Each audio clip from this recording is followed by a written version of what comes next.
You wake up, and before your feet even touch the floor, your hand is already reaching for your phone.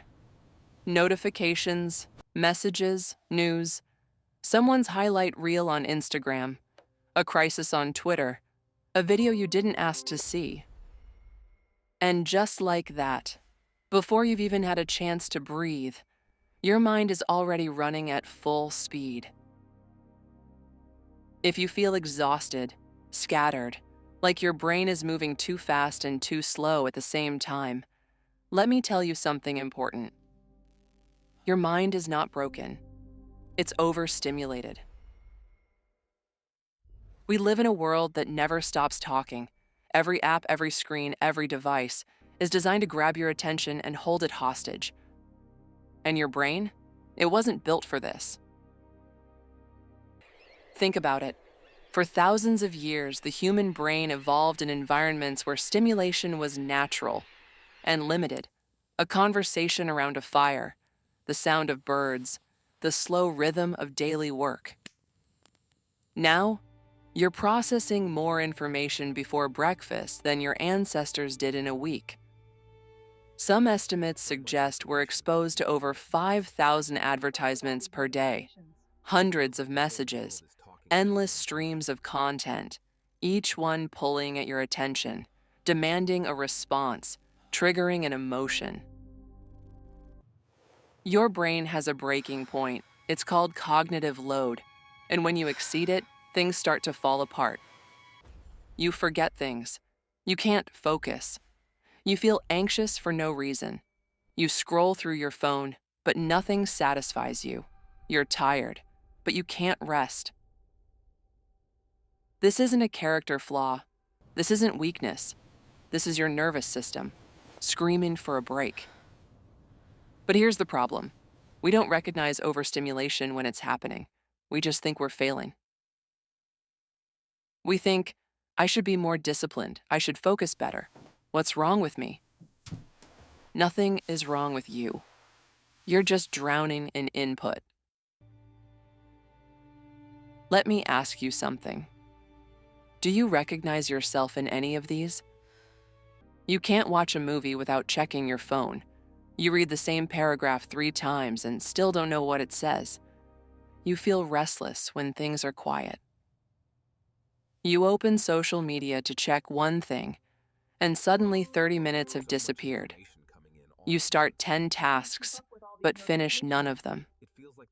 You feel guilty for not being productive, even when you're supposed to be resting. You're always on, but never really present. You crave stimulation, but nothing feels satisfying anymore. You're exhausted, but your mind won't stop racing at night. These aren't signs of mental illness. These are signs of a nervous system in overload. Your brain is like a computer with too many tabs open. Eventually, it stops responding. And the worst part? We've normalized this. We call it productivity. We call it staying informed. We call it being connected. But what we're really doing is slowly burning out our most important resource, our attention, our peace, our ability to think clearly. The digital age promised us freedom, but what it gave us was noise. Constant, relentless noise. And your mind is paying the price. Think about the last time you felt truly calm, not distracted calm, not scrolling on the couch calm, but genuinely at peace. Can you even remember? So what do we do about it? The answer isn't to fix yourself. The answer is to protect yourself. First, you need to create space, real space, not productivity hacks or life optimization, just space. Start with 5 minutes. No phone, no music, no podcast, just you. And silence. It will feel uncomfortable at first. Your brain will panic. It will tell you you're wasting time. It will flood you with thoughts and anxieties and sudden urgent tasks you need to do. Ignore it. Your mind needs boredom. It needs quiet. That's where clarity comes from. That's where creativity lives. That's where you actually process your thoughts, instead of just consuming more thoughts from other people. Second, audit your inputs. Look at what you're consuming every day: social media, news, YouTube, podcasts, messages, emails, Slack notifications. Ask yourself, is this serving me, or is it just filling the void? Most of what we consume, we don't actually need. We're not more informed. We're not happier. We're not more connected. We're just more stimulated. You don't need to delete everything, but you do need to be intentional, because every piece of content you consume is taking up space in your mind. And that space is limited. Third, reclaim your mornings. The first hour of your day sets the tone for everything else. If you start with notifications and chaos, your mind will stay in that state all day. You'll be reactive instead of intentional. You'll be scattered instead of focused. Try this instead. Wake up. Don't touch your phone for the first hour, not even to check the time. Move your body, drink water, sit in silence, write, think. Let your mind wake up naturally instead of shocking it into overdrive. Give yourself the gift of a slow start.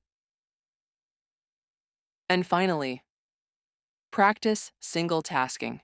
Do one thing at a time. Read without music, eat without scrolling, walk without a podcast.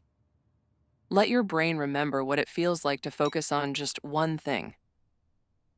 Because here's the truth. Multitasking is a myth. What you're actually doing is switching rapidly between tasks, and every switch costs you energy, focus, and mental clarity. The most productive people aren't the ones doing 10 things at once. They're the ones doing one thing, completely. This isn't about becoming a minimalist or disconnecting from the world. This is about balance. This is about protecting your mental clarity in a world designed to destroy it. Because make no mistake, the apps you use, the platforms you scroll, the content you consume, they were built by teams of engineers whose only job is to keep you hooked. They study your behavior, they exploit your psychology, they profit from your attention. And if you don't actively protect your mind, they will take everything you have. Your mind is not broken, it's just overloaded. And the solution isn't more therapy, more supplements, more productivity apps. The solution is less. Less input, less noise, less stimulation. More space, more silence, more presence. You don't need to heal, you need to rest. You don't need to be fixed, you need to be protected. So give yourself permission to slow down, to turn off, to do nothing. Not because you're lazy, not because you're unambitious, but because your mind, like every living thing, needs time to recover. Because the clearest version of you is still in there, underneath all the noise, waiting for you to come back. And when you do, you'll realize something important. You were never broken. You were just exhausted.